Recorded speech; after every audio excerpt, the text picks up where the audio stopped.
So let's try something a little different, shall we?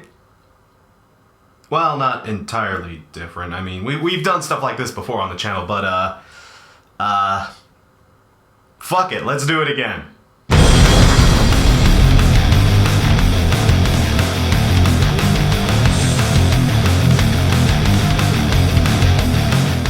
Heyo people, and welcome to this review of the latest title in the Doom series, Doom Eternal.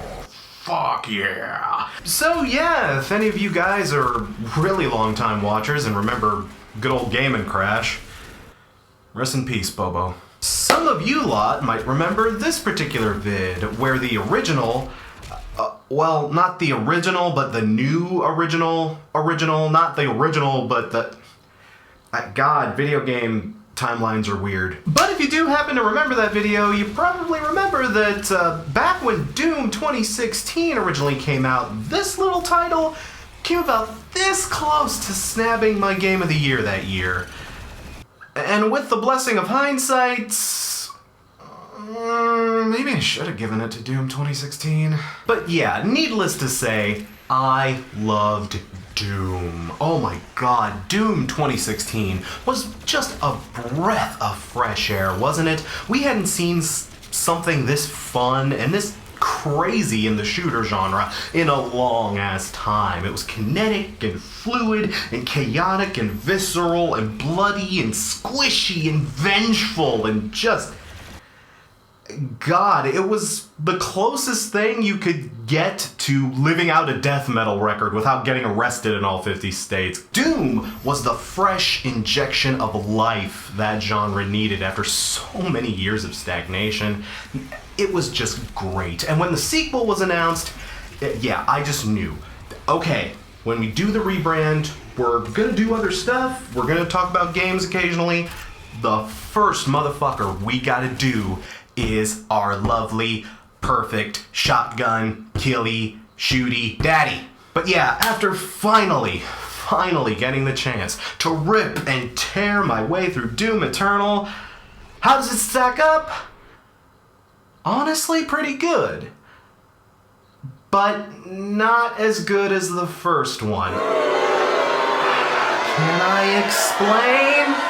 Can I at least try to explain? Here's how I would describe it. The stuff that works in this game, overall at least, still really works well. It works as well as it did in Doom 16. In a few places I'd say it even works better. The combat is an absolute joy. In fact, the combat's been improved kind of dramatically from the first game. Even though the combat in Doom 2016 was fun as hell, one problem that I ended up having, and I noticed a lot of other people ended up having, at least in hindsight, was that, you know, you were kind of OP in that game. As much fun as Doom 2016 was, that game didn't so much have a difficulty curve as a difficulty slide. The game was fun, but it could be kind of a cakewalk, especially in the late game. I mean, all of the weapons were satisfying to use in 2016 Doom, but they didn't serve much purpose as, like, individual weapons, if you know what I mean. I mean, you got your shotgun, your chain gun, your rocket launcher, all the standards, but there wasn't a lot of utility to the weapons. You didn't have to put a lot of thought into your combat in Doom 2016. All you basically had to do was pick your sweetums, and you could just trounce through the game without breaking much of a sweat. With Doom Eternal, wow, you so cannot do that. The challenge is severely ramped up in this one. Enemies hit harder, your health drains way faster, and your ammo is crazy limited in this game. I mean, super limited. Remember in Doom 2016 where you could hold like 60 shells in your shotgun and basically carry an entire Texas wedding in your chain gun if you wanted to? Yeah, your weapons in Doom Eternal hold maybe a fourth of that? A third if you upgrade them all the way? Like, shit. Oh, and you don't even get a pistol in this game. Nope. No infinite ammo weapons in this game at all. If you run out of ammo, oh, sweet mother of God, you are praying to the church of Sweet Lady Chainsaw. If you try to play this game all loose and fancy-free and just slipshod like you probably would have played Doom 2016, this title will kick your ass for it. Like, a lot of people complained that the combat wasn't very balanced, and yeah, that seems to be the biggest thing they fixed in Doom Eternal. Whereas the chainsaw was maybe just a once-in-a-lifetime saving throw kind of thing in the original, no, you have to use this. Your ammo is running out, but your chainsaw is now more reliable than ever. Likewise, your armor now melts off your body like it's made of butter, but you're given a new fire belch move that actually causes enemies to spit ammo back out at you. And again, that recharges super quick too, so you're taking a lot of hits, but you're refilling yourself at a much more constant pace. It's a give and take. It's more of an ebb and flow to the combat. Why does setting enemies on fire cause them to spit out armor? Why does chainsawing them cause them to do this? Fuck you, shut up. You have to think a lot more tactically in your combats. You can't necessarily just walk around all willy-nilly, but again, the challenge is much more well balanced. You actually make full use of the arsenal you have at your disposal, which is much better than even Doom 2016 could nail down. Truth be told, there are certain enemies where certain weapons can take advantage of certain weak spots, or some enemies are much more vulnerable to other weapons than others. You can't just spam one particular method and walk your way through the game riding on the coast of your laser cock. When this game is on all fours, just belching blood in your face, my god is it a good experience. I'd say the combat, just at least on its own, is better in this game than it even was in the original, so hey, big props. Combat is still amazing, and the game still looks pretty as a goddamn picture, too.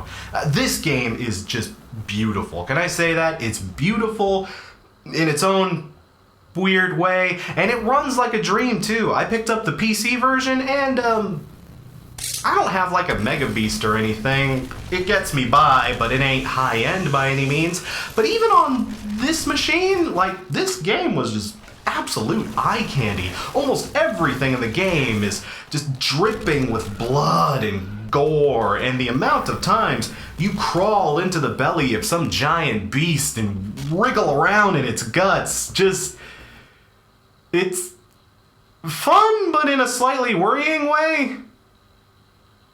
Is this Vor? I also dug the new home hub spaceship thing. The little fun little area where all your collectibles are stored after you unlock them. It's kind of been a while since I've seen something like this in a game. Certainly nothing like this in a first-person shooter. For people who like their game trophies to actually be trophies, this is also a nice little touch. I found myself digging this. There's a lot about this game I honestly really enjoy, and there are some things that this game does even better than the original Doom 2016. So, yeah, overall I do dig this title.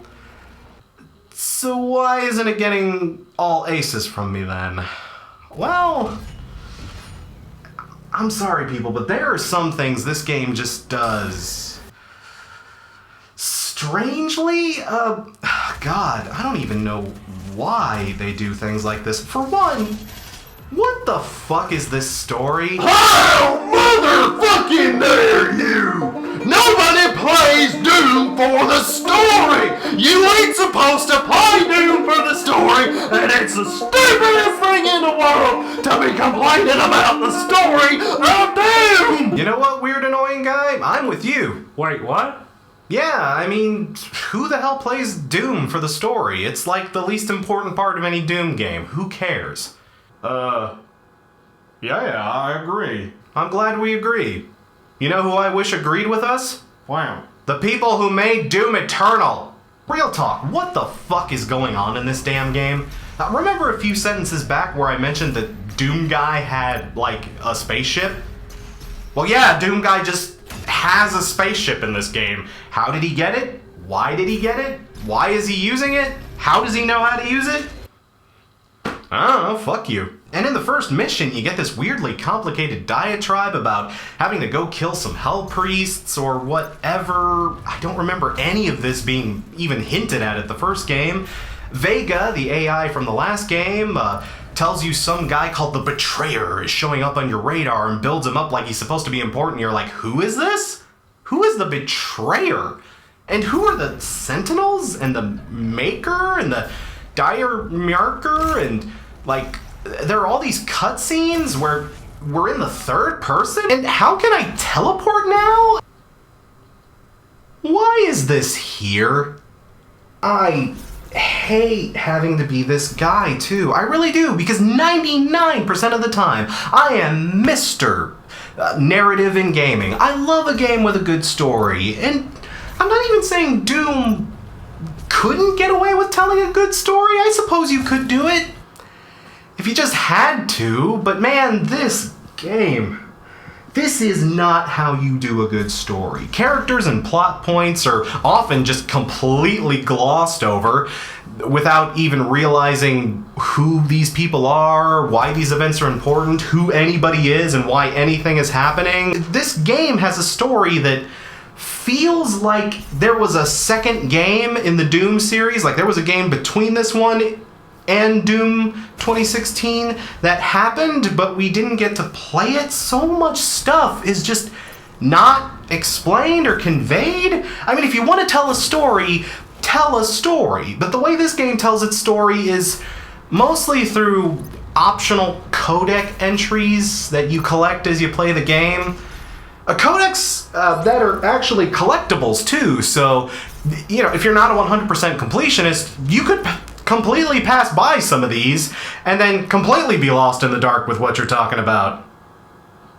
Because that's what Doom needed, a little bit of storytelling out of the Final Fantasy 13 book. I'm sorry, but why is this here?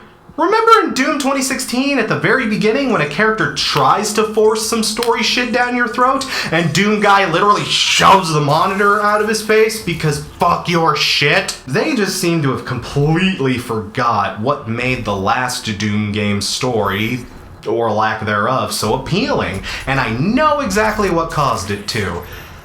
Doom 2016 had one writer. This game has 4. It should not take 4 people to write a goddamn Doom story. People don't buy Doom for the story though, so I guess that might not be the biggest turnoff in the world, whatever.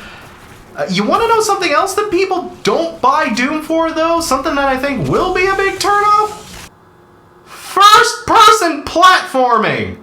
This feature is just a BFG fired directly into my icon of sin. I think I know almost exactly what was going through the designers' heads when they implemented this. One of the big things that made Doom 2016's combat so much fun was how the levels were designed with a lot of verticality in mind. Hell, the most fun thing to do in that game was to leap around from ledge to ledge, shooting demons and sawing hellbeasts in half, while acting like a chimp hopped up on amphetamines and throwing shit at zookeepers while they tried to catch him and throw him back in the cage. Like, I see where their head was at, but it looks like the people who designed this game looked at those features and said, hey, jumping around in our game is really fun, so why don't we try to build a platformer out of it? Oh god, oh no, no, no! Mirror's Edge? This ain't! You've been given a few new moves to maneuver through the air, an air dash, a wall climb, various stuff like that. Add that in addition to your double jump and whatnot, and to be honest, again, when you're utilizing these elements in combat, they work. These techniques can be really fun. Your dash especially is a really fun move, because it acts almost like a dodge mechanic, you know? Nothing is more fun than hopping in, shoving a grenade up a demon's ass, and hopping out again like a satanic version of Bugs Bunny. That fucking rules. You know what doesn't rule though? Missing a platform for the 100th fucking time because your ledge grab won't fucking register. Who the hell thought to map the wall climb to R3? Who did that? I want you tried for your crimes! People, it's bad. I'm sorry, but it's really fucking bad. It throws a giant wrench into the rhythm and flow of combat, and like with the story, I just gotta ask, why is this here? Like, man, there are some much more frustrating elements to this game. Like, this is a more frustrating game overall than Doom 2016 was, but I don't know, I wouldn't say none of this is a deal breaker necessarily. If you played Doom 2016 and loved the hell out of it, sure, I can recommend picking this up. I'm sorry, it's just not as good as Doom 2016, but it's still a fun as hell time. If you haven't played the original Doom 2016 though, honestly, I would just recommend picking that up first and playing that. I mean, that game is a lot more newbie friendly. That game is just a lot of cheap, dumb fun. You buy a Doom game thinking it'll be cheap, dumb fun, and Doom 2016 is some cheap, dumb fun of the best kind. This game it expects a little bit more out of you, and some of the things they implemented here, just... Doom 2016 was like a perfectly crafted and delicious bowl of macaroni and cheese. It was rich, zesty, flavorful, and perfectly satisfying. And this game, it is that same bowl of macaroni and cheese. Everything that made the first bowl tasty is still here, but now there's like a bunch of extra stuff in it, like Brussels sprouts and ground beef and other weird shit in it. And you know, maybe some people will even like that, but I can say that some of this stuff just was not appealing to me. And honestly, if you're gonna make another bowl, I just rather you focused on making the macaroni itself better and not just throwing in a bunch of stuff I didn't order. Doom Eternal gets 4 Flynn Taggarts out of 5. But what did you think? Were you ripping and tearing your way all the way to hell on this one, or would you be rather playing Chex Quest? Let me know in the comments below. If you like what you see, feel free to hit that subscribe button and ring the bell while you're at it. I'm Crash Thompson, and I will see you in the next video.